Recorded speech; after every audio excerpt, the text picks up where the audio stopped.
दोस्तों नमस्कार। आज हम आप लोगों के बीच, आप जानते हैं कि हम आपके लिए एक नए नए टॉपिक पे नए नए वीडियो लेके आते रहते हैं। तो आज हम आप सबों के लिए जो मणिपुर में हिंसा हुआ है, आप जानते हैं कि मणिपुर में जो हिंसा हो रहा है उस पे एक वीडियो बना रहे हैं।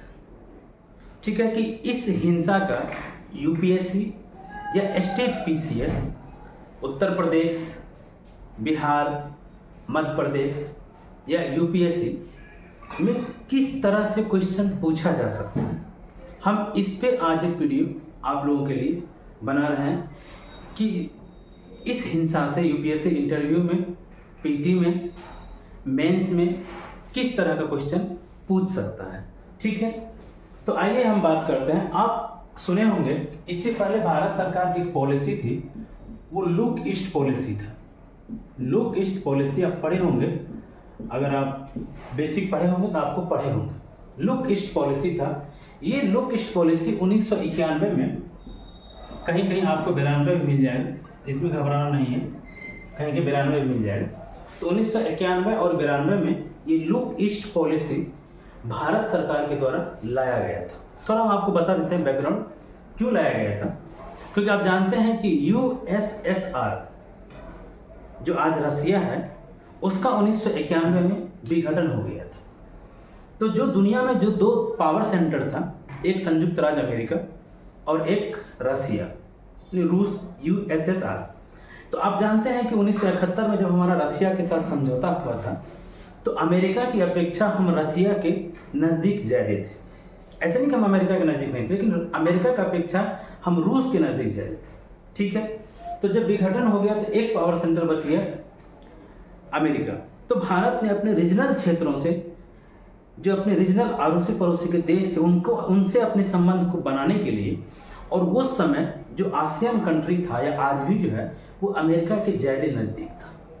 तो इसीलिए हमने अपने आसियान कंट्री के साथ या दक्षिण पूर्व एशियाई कंट्री के साथ हमने अपनी सहयोग बढ़ाने के लिए ये पॉलिसी लेकर आया था, लुक ईस्ट पॉलिसी 1991 और 92, जिसमें हमें रणनीतिक रूप से दक्षिण पूर्व एशियाई देशों के साथ संबंध को बढ़ाना था। और हम बता चुके हैं कि पीवी नरसिम्हा राव जी के कार्यकाल में आया था, जैसे आसियान के साथ रणनीतिक संबंध, यानी सुरक्षा के दृष्टिकोण से रणनीतिक संबंध, आर्थिक संबंध, सुरक्षा का संबंध, व्यापारिक संबंध, इन्हीं पे हमने जोड़ दिया था। तो ये हमारा बैकग्राउंड था। लेकिन जब मोदी जी आए, आप जानते हैं कि 2014 में मोदी जी ने इस लुक ईस्ट पॉलिसी को एक्ट ईस्ट पॉलिसी कर दिया था। लुक ईस्ट पॉलिसी को एक्ट ईस्ट पॉलिसी कर दिया था। आप इस चीज़ को जानते हैं मोदी जी के आने के बाद। तो फिर इसमें परिवर्तन क्या हुआ? लुक ईस्ट पॉलिसी से एक्ट ईस्ट पॉलिसी में क्या नया परिवर्तन हुआ? तो इसमें एक नया चीज़ जोड़ा गया था। आप जानते हैं कि मोदी जी इस तरह के शब्द जाने देने के लिए फेमस है, प्रसिद्ध जाने जाते हैं कि 4C इन्होंने कहा है इनको। कॉमर्स, एक सी हो गया कॉमर्स यानी व्यापार, एक हो गया कल्चर, दूसरा एक हो गया कनेक्टिविटी, और एक हो गया कैपेसिटी बिल्डिंग। तो हम इसको हिंदी में लिख देते हैं। पहला था जो हमारा इस 4C में था, तो पहला था संस्कृति यानी कल्चर, इस पे ज़्यादा फोकस था। फिर हमारा था व्यापार, ठीक है। तीसरा था हमारा क्षमता निर्माण, कैपेसिटी बिल्डिंग, क्षमता निर्माण, ठीक है, क्षमता निर्माण।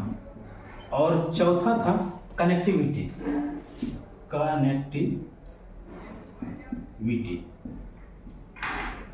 ये था हमारा चौथा। ये 4C पे एक्ट ईस्ट पॉलिसी काम कर रहा था। जो ये संस्कृति वाला जो पार्ट है, ये संस्कृति वाला पार्ट लुक ईस्ट पॉलिसी में नहीं था, ठीक है। लेकिन उसमें भी कनेक्टिविटी, व्यापार, बेसिकली वो रणनीतिक, सुरक्षा और व्यापारिक संबंध पे अधिक बल दे रहा था, ठीक है। लेकिन इसमें 4C ये चार लाया, और इसके तहत आप जानते हैं कि, और दूसरा इसमें क्या किया गया कि जो पहले लुक ईस्ट पॉलिसी दक्षिण एशिया, जो हमारा आसियान कंट्री है, दक्षिण पूर्व एशिया, जो हमारा आसियान कंट्री, दक्षिण पूर्व एशिया वहीं तक सीमित था। Look east policy. लेकिन एक्ट ईस्ट पॉलिसी में क्या किया गया, दक्षिण पूर्व एशिया तो था ही, दक्षिण पूर्व एशिया था ही, लेकिन इसके साथ पूर्वी एशिया को भी जोड़ दिया गया। ठीक है, पूर्वी एशिया को इसके साथ जोड़ दिया गया। पूर्वी एशिया दैट मीन्स जापान, ठीक है, कोरिया, दक्षिण कोरिया, तो उनको भी इस पे अधिक फोकस दिया गया। और अन्य जो कंट्री है आसियान के अलावा हिंद महासागर, सॉरी दक्षिण चीन सागर के आसपास या प्रशांत महासागर का, उस पर कनेक्टिविटी हमारा और अधिक बढ़े, उस पर अधिक बल दिया गया एक्ट ईस्ट पॉलिसी में। तो ये इसके अलावा भी कुछ अतिरिक्त है जिस पे ये काम करता है, वो है समुद्री सुरक्षा। आप जानते हैं ये मेन फोकस, ये 4 इसका मेन था, ठीक है। लेकिन समुद्री सुरक्षा ये भी ये काम करता है। पीपुल टू पीपुल कनेक्टिविटी, मतलब वहाँ के नागरिक हमारे यहाँ हैं और हमारे नागरिक उसके यहाँ से, इसको कहा जाता है पीपुल टू पीपुल कनेक्टिविटी। अब देखिए जैसे इससे हमें क्या फायदा मिला, एक्ट ईस्ट पॉलिसी या लुक ईस्ट। आप जानते होंगे कि बिमस्टेक संगठन था, आज भी वो संगठन चल रहा है। तो क्या हुआ, बिमस्टेक, इसके आने से बिमस्टेक में और थोड़ी तेजी बनी। आज आप जानते हैं कि बिमस्टेक कुछ दिन पहले बैठक भी हुआ था श्रीलंका में, तो उसके बाद शायद थाईलैंड में बैठक हुआ था, मुझे ध्यान नहीं आ रहा, लेकिन शायद थाईलैंड में हुआ था। ठीक है, इससे हमारा क्या हुआ, एक्ट ईस्ट पॉलिसी से हमारा द्विपक्षीय संबंध, जैसे जापान के साथ द्विपक्षीय संबंध हमारा कितना बेहतर हुआ है। अभी क्वाड की स्थापना, तो क्या है, जो क्वाड वाले अमेरिका को छोड़ दे तो बाकी तो प्रशांत महासागर के हमारे दक्षिण पूर्व एशिया और पूर्वी एशिया के ही देश हैं। तो द्विपक्षीय समझौता हमारा कुछ देशों के साथ हुआ है, कुछ हमारा बहुपक्षीय समझौता हुआ है, ठीक है, और कुछ क्षेत्रीय समझौता हुआ, जैसे आसियान के साथ हम जुड़े, G17 के साथ जुड़े, ठीक है, उधर के देश हैं, वेस्टर्न कंट्री है, लेकिन एशिया की भी तो कंट्री है G17 में, तो हम जुड़े ना, अलग अलग मंचों से हम एक्ट ईस्ट पॉलिसी के तहत जुड़े। अब देखिए ये जो पॉलिसी था हमारे उत्तर पूर्वी भारत के विकास के लिए था। ये हम आपको इसलिए इतना बताएं कि ये बैकग्राउंड हम आपको समझा दिए कि लुक ईस्ट पॉलिसी क्या था, एक्ट ईस्ट पॉलिसी क्या था, बैकग्राउंड समझा दिए। तो पूर्वी भारत के विकास के लिए जिस तरीका से हमारा चिकन नेक है, आप जानते होंगे पश्चिम बंगाल में सिक्किम के बगल में चिकन नेक बोला है, तो उस जगह को पतली, इस जगह को चिकन नेक, भारत के मैप पे आप देखेंगे तो जिस तरीका, तो नॉर्थ ईस्ट में किस तरीका से कनेक्टिविटी का विकास हो, उसका ट्रेड कैसे बढ़े, वो कैसे विकसित अपने आप को विकास करे, तो इसके लिए ये पॉलिसी उसका दक्षिण पूर्व एशिया से जोड़ने के लिए पॉलिसी लाया गया था। जिसमें आप देखिए कि सुरक्षा भी एक इनपुट्स था, बताए समुद्री सुरक्षा और सुरक्षा, ये हमारा जो यहाँ पे रणनीतिक शब्द हम कहीं लिखित लगता है मिटा दिए हैं, रणनीतिक पे काफी जोर था दोनों में, रणनीतिक, तो इस पे जोड़ दिए कि हमारा सुरक्षा पूर्वी नॉर्थ ईस्ट का सुरक्षा, जो हमारा नॉर्थ ईस्ट भारत है उसका सुरक्षा।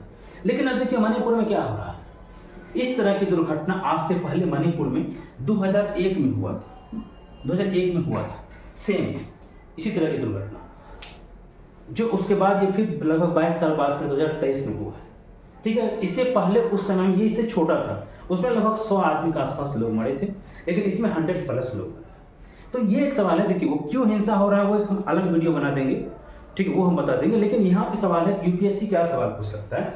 अब देखिए यूपीएससी या स्टेट पीसीएस का ये सवाल नहीं बना सकता है कि लुक ईस्ट पॉलिसी की समीक्षा कीजिए, ठीक है ना, जो एक्ट ईस्ट पॉलिसी का समीक्षा कीजिए, इस तरीका से कोई क्वेश्चन कि एक्ट भारत सरकार ने एक्ट ईस्ट पॉलिसी को नॉर्थ ईस्ट में शांति और उसके विकास के लिए बनाया था, क्वेश्चन का स्टेटमेंट हो गया, परंतु यह नॉर्थ ईस्ट को शांत करने में या विकसित बनाने में असफल रहा, टिप्पणी कीजिए, ठीक। ये देखिए 2014 में ये लाया गया था एक्ट ईस्ट पॉलिसी, तो लगभग आप देखिए 2014 में ये आया था, तो अभी क्या चल रहा है 2023, लगभग 10 साल हो गया कि नहीं हुए, लगभग 10 साल। तो क्या 10 साल पे किसी पॉलिसी की समीक्षा नहीं पूछता है क्या, बिल्कुल पूछता है कि 10 साल में उसकी उपलब्धि क्या रही। तो आप ये मत सोचिएगा कि हम तो नॉर्थ मणिपुर हिंसा के बारे में पूरा जानते हैं कि मैती समुदाय, कुकी समुदाय, हम बताए कि उस पर वीडियो अलग से बना देंगे, लेकिन वो क्वेश्चन आपसे नहीं पूछेगा ना।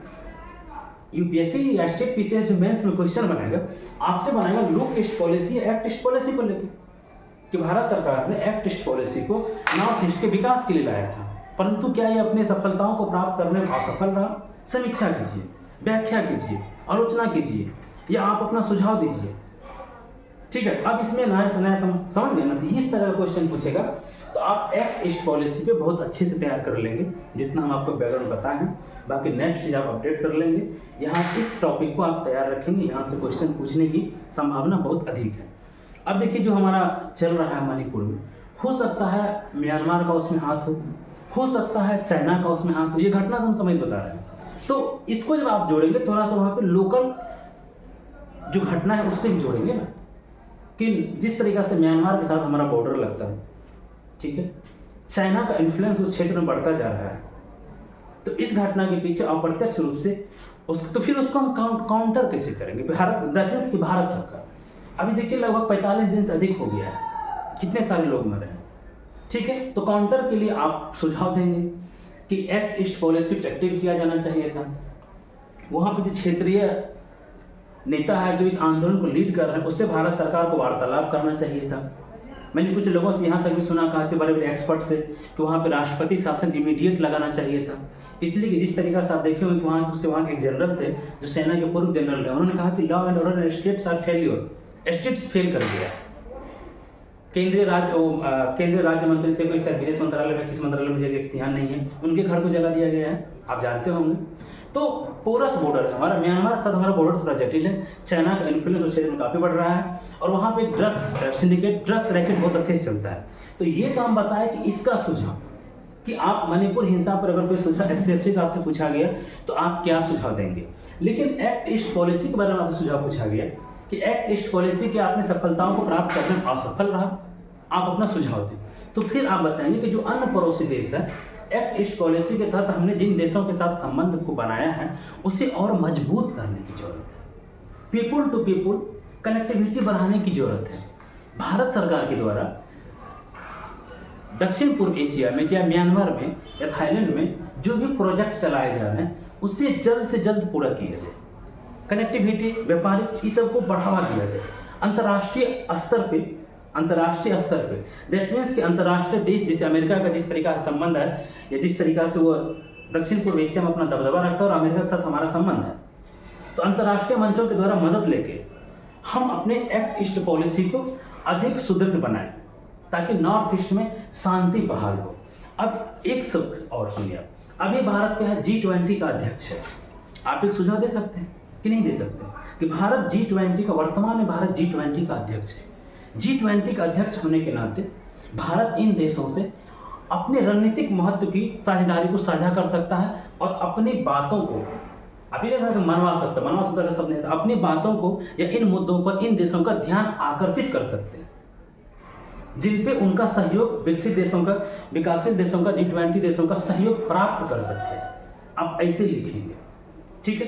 तो ये था हमारा लुक ईस्ट पॉलिसी और एक्ट ईस्ट पॉलिसी पे यूपीएससी क्या क्वेश्चन पूछ सकता है, ठीक है। और आपको फिर हम बता रहे हैं कि आप ये मत समझिए कि हम उस घटना को पूरा जान के कितना लोग मरे हैं, गृह मंत्री अमित शाह का दौरा हुआ, तो यूपीएससी ये नहीं पूछने वाला है, स्टेट पीसीएस ये नहीं पूछने वाला है। वो अगर क्वेश्चन पूछेगा एक्ट ईस्ट पॉलिसी को लेकर पूछेगा, ठीक है, या नहीं तो उस क्षेत्र में आप देखेंगे यूपीएससी का टॉपिक है सीमा सुरक्षा, बॉर्डर मैनेजमेंट, बॉर्डर सिक्योरिटी, तो वहाँ से उस बॉर्डर को लेकर क्वेश्चन पूछेगा कि नॉर्थ ईस्ट में हुई हिंसा या वहाँ का खुला बॉर्डर किस तरीका से भारत के आंतरिक भावों के लिए चुनौती उत्पन्न करता है, या नॉर्थ ईस्ट के लिए किस तरह चुनौती उत्पन्न करता है। पोरस बॉर्डर या जटिल बॉर्डर, देखिए क्वेश्चन पूछ चुका है कि जटिल बॉर्डर भारत उत्तर पूर्वी राज्यों के लिए किस प्रकार की समस्या उत्पन्न करती है, व्याख्या कीजिए, विश्लेषण कीजिए, या इसके समाधान हेतु आप सुझाव दीजिए। तो आप इस एंगल से इन सब चैप्टर को, टॉपिक को देखेंगे। और इसी तरीक़ा से अगर आप हमसे जुड़ना चाहते हैं तो हम आपको बता चुके हैं पहले वीडियो में भी कि हम आंसर राइटिंग प्रैक्टिस करवाते हैं, इसी तरीक़ा से हम हर क्वेश्चन को समझाते हैं। तो आप हमसे आंसर राइटिंग प्रैक्टिस के लिए जुड़ सकते हैं, ज़्यादा फीस नहीं, बहुत कम फीस पे, और दिए गए नंबर पे आप हमसे संपर्क कर सकते हैं। आप भारत के किसी भी शहर में रह रहे हो, ऑनलाइन और ऑफलाइन दोनों तरीक़ा से चलाया जाता है यहाँ पे। और ये वीडियो अगर आपको अच्छा लगे तो आप लाइक कर दीजिएगा, चैनल को सब्सक्राइब कर लीजिएगा। हमारा ये ध्येय होता है कि हम अधिक से अधिक लोगों तक पहुँचे। अगर ये अच्छी चीज़ें हैं तो अधिक से अधिक लोगों तक ये चीज़ें, ठीक है। बहुत बहुत धन्यवाद।